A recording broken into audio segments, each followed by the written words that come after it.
Cześć, postaram się zrobić taki mały update, co u mnie słychać i jak wyglądała dotychczasowa podróż. Tutaj widzimy lotnisko w Oslo, zrobiło na mnie wrażenie, bo jest zadaszenie z drewna klejonego.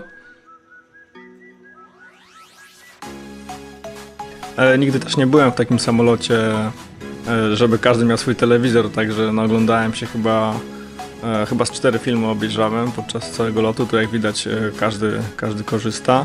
Różne jakieś bariery można było tam włączać, takie statystyki samolotu można było sobie pooglądać.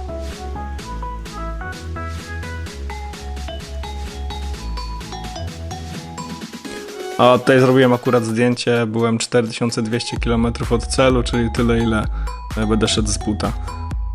Niby na tych lotach do Ameryki wszystko jest tak dobrze sprawdzane i tak dalej, a jak ja zgłaszałem, że coś jest przyklejone nad moją głową do wentylatora, to nikt nawet nie raczył spojrzeć. No i znak powitalny na lotnisku w Los Angeles. Pierwsze co, koledzy dali mi się przejechać samochodem. Jeden z nich ma Dodge'a Rama 4,7 litra pojemności. No fajnie się tym jeździło. No i później tutaj jeszcze sobie śmieszkowali koledzy Janusze. Następna wycieczka, oczywiście pierwsze co mi pokazali to sklepy amerykańskie, które są no, trochę inaczej z jednej strony to wygląda, trochę podobnie do Polski. Na pewno jest większy rozmach, że w tych sklepach prześcigają się, żeby coś było innego niż gdzie indziej. I tutaj właśnie taki sklep ze wszystkim tak naprawdę i miał właśnie te ryby i strzelnice, można było z łuku postrzelać, no wszystko tam było. No i jedzenie. Tutaj byliśmy na jakimś jedzeniu takim meksykańskim, bo Los Angeles no, jest niedaleko od Meksyku, bardzo dużo Meksykan, tak? Meksykan jest w tych terenach, w ogóle w całej Kalifornii. Tutaj na jakieś piwko sobie poszliśmy. No i tutaj teraz będę chodził sam już po mieście z aparatem, to na tym zdjęciu przypomniało mi się dzieciństwo z GTA, jak się chodziło tam po tych wszystkich zaułkach.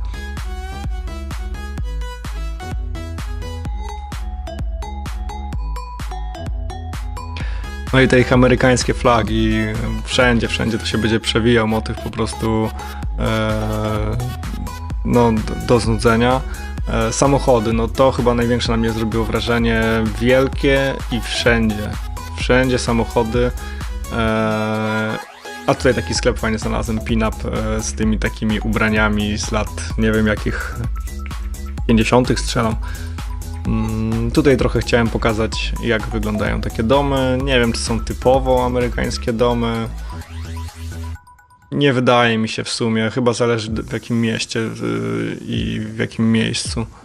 Taki typowy dom jest jednopiętrowy, jednak z tego co ja zauważyłem. Przynajmniej gdzieś tam poza ścisłym miastem.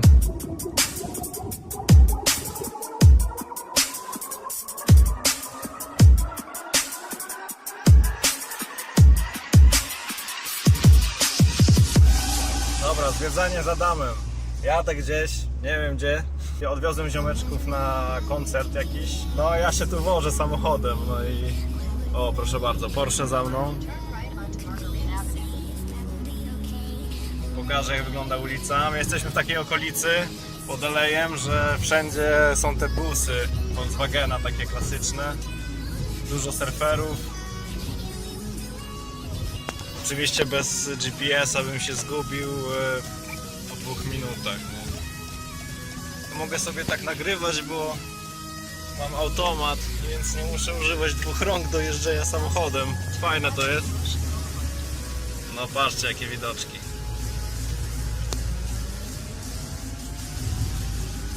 W TripAdvisorze było, że są spoko te zachody słońca.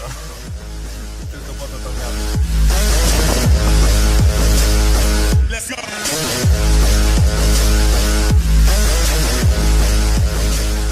No, jesteśmy na Ocean Boulevard, gdzieś tam od Los Angeles. Tak do centrum myślę, że jest około godziny autem. No i czekam na zachód słońca. Zapowiada się całkiem fajnie.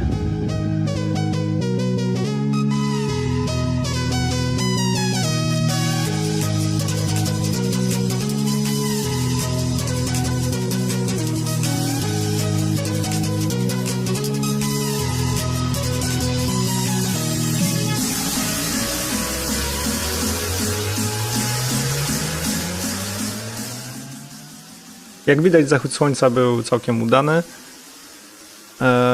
A to są właśnie domy warte pewnie tam nie wiadomo ile milionów dolarów, które mają widok taki na co dzień.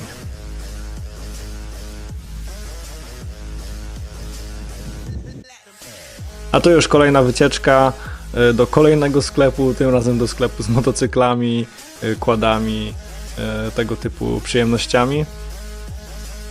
No ogromny ten sklep był, ogromny, wszędzie mnóstwo tego sprzętu, po prostu Amerykanie jednak konsumpcjonizm 100%. Dzisiaj są wyścigi NASCAR i Goodyear ma swój sterowiec i lata dzisiaj tutaj cały dzień. I jeszcze na rozpoczęcie tych wyścigów NASCAR były takie pokazowe F-16 latały, nie? A w tamtych górach będę szedł.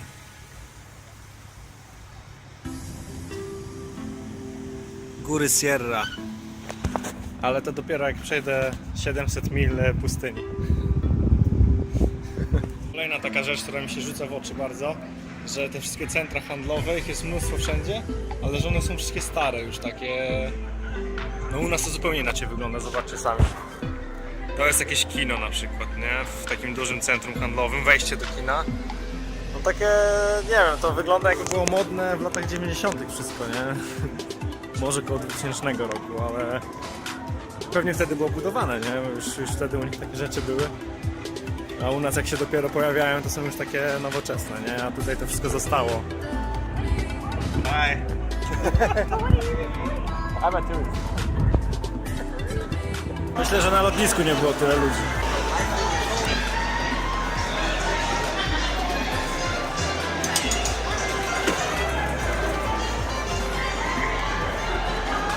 Szaleństwo! Obczajcie, co tu się dzieje, nie?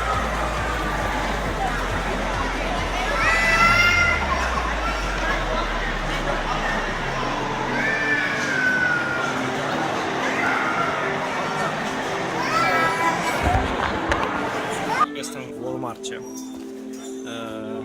Musiałem tu zajechać. I teraz pytanie, czemu wszyscy mówią, że w Ameryce mieszka się lepiej niż w takiej Polsce, albo tam w Niemczech, czy w Norwegii. Ponieważ tutaj można dostać telewizor Samsunga 75-calowy za 1700 dolców, nie? I ogólnie można powiedzieć, że to tak jakby w Polsce dostać taki telewizor za 1700 zł. Po prostu jest mega, mega tanio, nie? W porównaniu do tego, co oni zarabiają oczywiście. Dobra, szukam okazji. Jest już późno, ale zobaczyłem, że jestem obok, to myślałem, że zajadę. Nic nie widać. To jest McDonald's. Nie wiem, czego się spodziewałem po maku. Myślałem, że będzie trochę inaczej, bardziej klasycznie, ale wygląda identycznie jak u nas wszystko.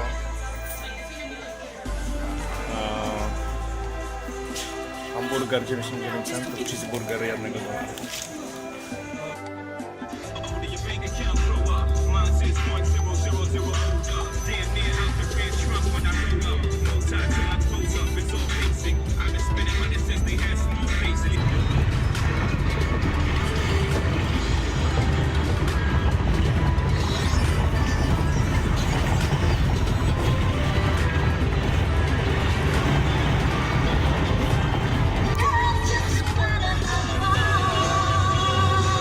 Tankuję paliwo.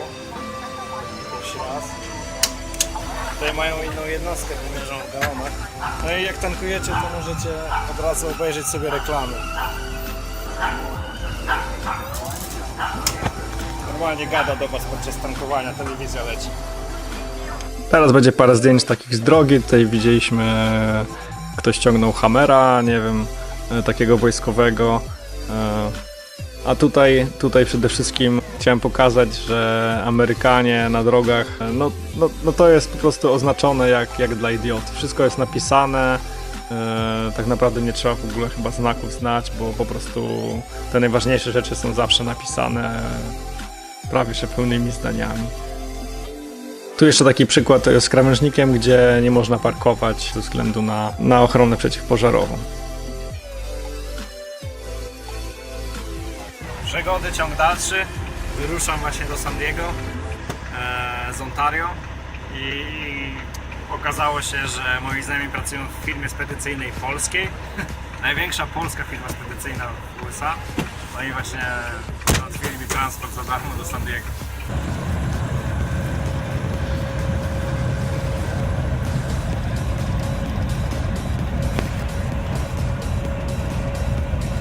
Zaraz będę wysiadał w Santi i spróbuję coś powiedzieć po hiszpańsku. Zawsze jest beka. Próbuję ktoś mówi coś w twoim języku, to może kierowca się ucieszy. Your name? Rosalío. Rosalío. Rosalío. Muchas gracias. Encantado de conocerte. Igualmente, muchas gracias. Buen día. Mucha suerte. Mucha suerte. Mucha suerte. Good luck. Good luck. Thank you. Już jestem na Workawayu pod San Diego. Konkretnie miejscowość nazywa się Santi. Tak wygląda mój pokój. Mam kota w pokoju. Mam też zabytkowe meble z orzecha jakiegoś tam, który to orzech musi być składowany przez 100 lat, zanim się go zacznie obrabiać. Sobie wyobraźcie to. Mój host, pani Audrey, zajmowała się sprowadzaniem, importem różnych rzeczy z całego świata, bo była taką podróżniczką, nie wiedziała co ze sobą zrobić, więc taki biznes sobie wymyśliła. No i chyba tak całe życie przeżyła, pełno jakichś obrazów, jakieś takie rzeczy. Tu jest druga taka fajna. No i te pudełeczka, super takie ręcznie robione. No tak myślę, że trochę brytyjsko to wygląda, bo właśnie Audrey jest Brytyjką. Bardzo kolorowo, w ogóle taka babcia, a naprawdę no spójrzcie na jej laptopa, nie? To chyba dużo mówi, nie?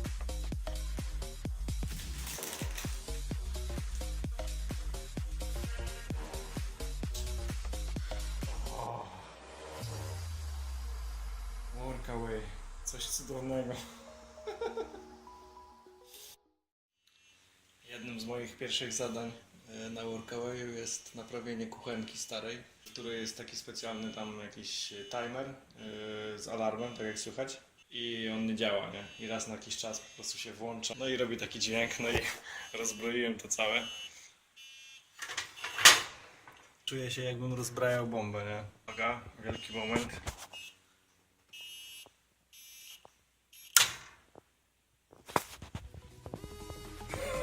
Nie wybuchło. A jest mega ciepło, więc jestem bez koszulki. Pokażę jeszcze jakie prace miałem do wykonania tutaj. Tu na przykład mamy takie drzwi z siatką na komary i one się nie zamykały, tutaj bardzo ciasno wchodziły. No i na przykład co, pani miała dłuto, no to tutaj trochę wydłutowałem, żeby to przesunąć wszystko.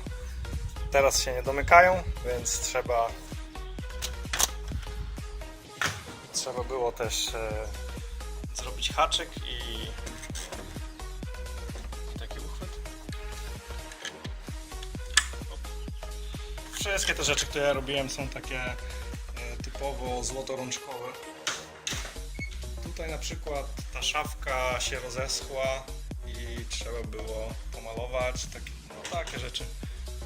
No, taką rzeczą, którą dzisiaj robiłem, to jest taki podest pod lodówkę. Ta pani już jest naprawdę starsza i ona nie chce się schylać, więc ktoś jej zrobił taki podest, taki byle jaki. Znaczy to nie jest to ja zrobiłem, żeby ten podest wyjąć i zrobić lepszy, a to jest tylko tak tymczasowo, ale nie jestem z tego dumny, no, ale użyłem takich materiałów jakie miałem. No i dzisiaj właśnie stworzyłem takie pudełko, jeszcze jest przed szlifowaniem i przed malowaniem. Jestem mega zadowolony. Co miałem do użytku to tak naprawdę tempa piła. taka ręczna, jeszcze taka krótka i wiertarka i to wszystko co miałem do dyspozycji.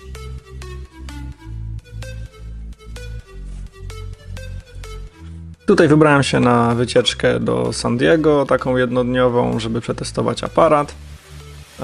No, ładnie, podobało mi się. Wrażenie zrobiły na mnie budynki, te palmy wszędzie porozsadzane. Budynki, no nie widziałem takich nigdzie wcześniej, ale niektóre przypominały mi Hiszpanię. Nie wiem, czy to ze względu na bliskość do Meksyku może. A później poszedłem sobie do takiego muzeum, gdzie po prostu stary okręt wojenny stoi i zrobili z niego muzeum. W internecie było napisane, że wejście jest za darmo, ale no niestety tam chyba $20 to przekraczało moje możliwości.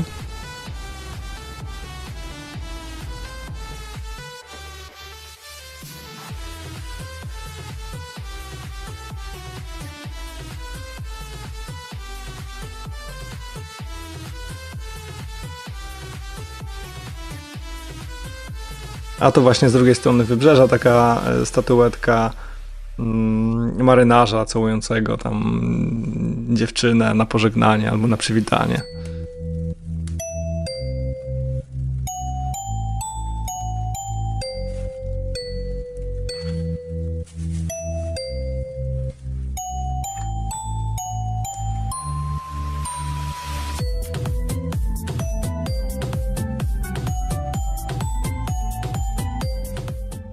Wspomnienia z GTA, jeszcze raz.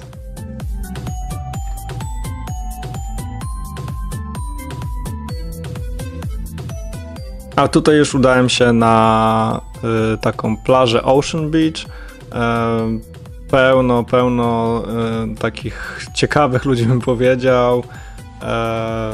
Dużo ludzi zaczepiało, pokazywało ten znak Aloha, dużo surferów, strasznie dużo surferów, tak.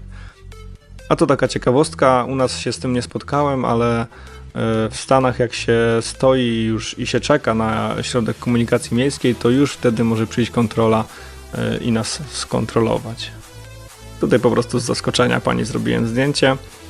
To, co mnie jeszcze jakby zdziwiło, to ten ogrom tego wszystkiego, tej przestrzeni. Nie dziwię się, że te miasta się tak szybko rozrastają, bo po prostu nawet te zwykłe skrzyżowania są tak ogromne, że mamy po 4 pasy w jedną stronę na przykład, no to zaraz będzie przejście dla pieszych, no to zobaczcie, jak wygląda w ogóle skrzyżowanie, nie? Ile miejsca to zajmuje. To jest jakby takie niesłychane, że ty idziesz, przechodzisz przez tą ulicę i końca to nie ma.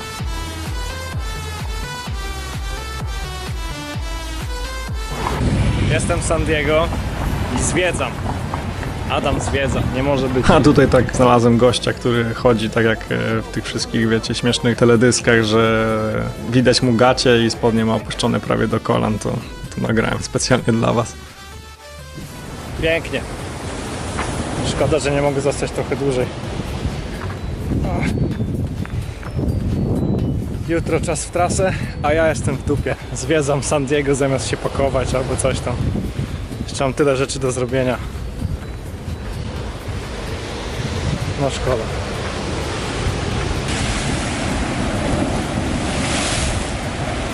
Dzisiaj pokażę wam, jak się pakuje. Nie zdążyłem wyjść wczoraj, więc przełożyłem o cały weekend. Cały weekend jeszcze tutaj zostanę. To jest cały mój bałagan.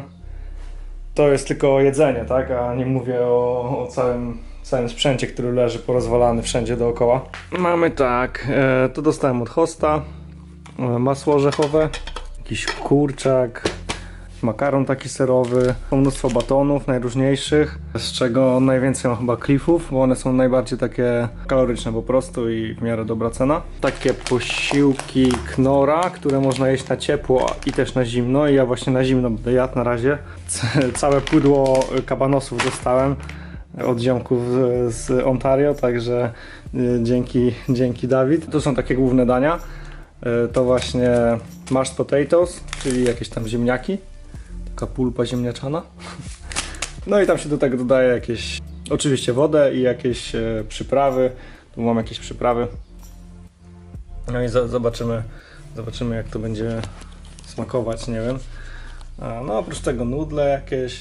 Kupiłem też sobie suszoną żurawinę i taki miks trailowy, to się nazywał trail mix. Orzechy ogólnie mówiąc, tam niektóre w czekoladzie. Tortilla. No i najbardziej popularne chyba danie, czyli płatki owsiane. No, są najbardziej popularne na szlaku. I elektrolity, bo będzie się dużo wody piło, więc podobno trzeba na to uważać. No i tak to wygląda. Zabieram się do pakowania. Tak wyglądał mój zapas jedzenia na koniec. No później jeszcze trochę tam dokupiłem, głównie tuńczyka. No i jeszcze parę zdjęć takich z tych sławnych amerykańskich sklepów. Oczywiście Coca-Cola dużo bardziej obficie występowała na półkach niż woda. A tutaj panorama z wyborem płatków śniadaniowych. To, co mnie zdziwiło w Stanach, szczególnie w dostawie od Amazona, że zostawiają paczki pod drzwiami i tu właśnie moje paczki leżą. Taka ciekawostka, ten mój host, ta babcia miała 81 lat, sobie wyobrażacie, i jeździła jeepem, właśnie tutaj widocznym. A tutaj samochód z lodami, oczywiście skojarzenie od razu wędruje do Dextera, Ice Track Killer. This is Audrey, my host. And this is Santi.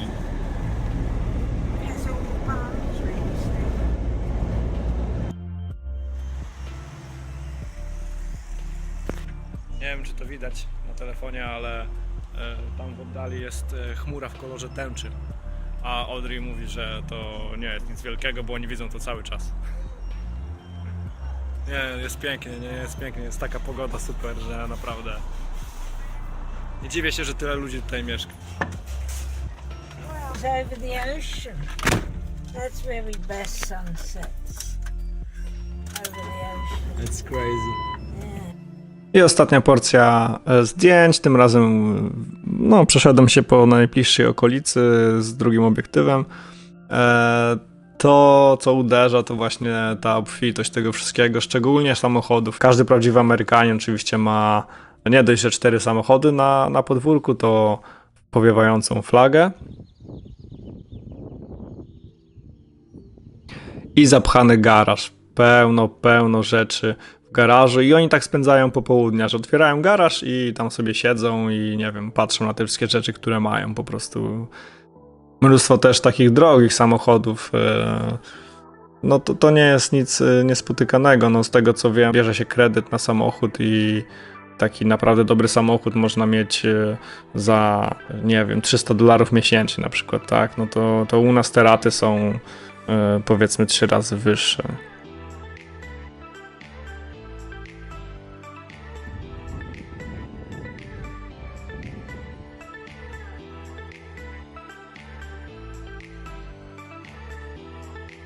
Dużo też starych samochodów, takich klasyków i to wszystko tylko i wyłącznie w tym moim otoczeniu, tak? Strasznie dużo ludzi miało no, zawalone podjazdy tymi, całe podwórka zawalone samochodami, ale dużo miało też kampery, a nawet autobusy takie podróżnicze, co u nas autobusy naprawdę rzadko się trafiają. Tutaj widać na przykład drogę po horyzont zarzuconą samochodami, a tutaj podwórko mojego ulubionego sąsiada, to zaraz będzie filmik, lepiej będzie widać. No po prostu tak zawalony podjazd samochodami, że ciężko przejść, tak. No i nie mówię już o autobusie wartym pewnie z 2 miliony złotych, a to jest jakieś zwyczajne domostwo. A tu taki typowy domek zrobiłem fajny z flagą i tak w miarę skromnie. Nie ma ogrodzeń, rzadko kiedy są ogrodzenia. A to, co jeszcze jest popularne w Stanach, co u nas nie wiem, czy było w ogóle kiedykolwiek, to że ludzie stoją i reklamują coś tam, poruszając, taka, nie wiem, żywa reklama.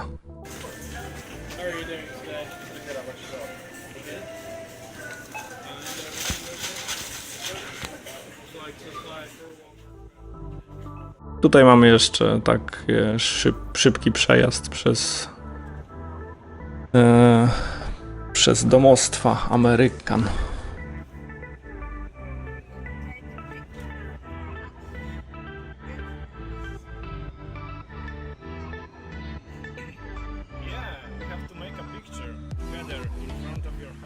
No i tutaj już dojeżdżamy do domu Audrey, mojego hosta, u której spędziłem w sumie 2 tygodnie, miało być 12 dni. To ja przed pakowaniem. No i na razie tyle, tak? Kończę tutaj workaway u Audrey i jutro wyruszam na szlak. Jest 2:35 w nocy. Ja mam o 9:00 być na poczcie, także wybaczcie mi za jakość tutaj głosu i za tą muzykę okropną, ale już nie będę tego zmieniał. No, zapowiadała się lepiej na początku. Dobrze, do usłyszenia.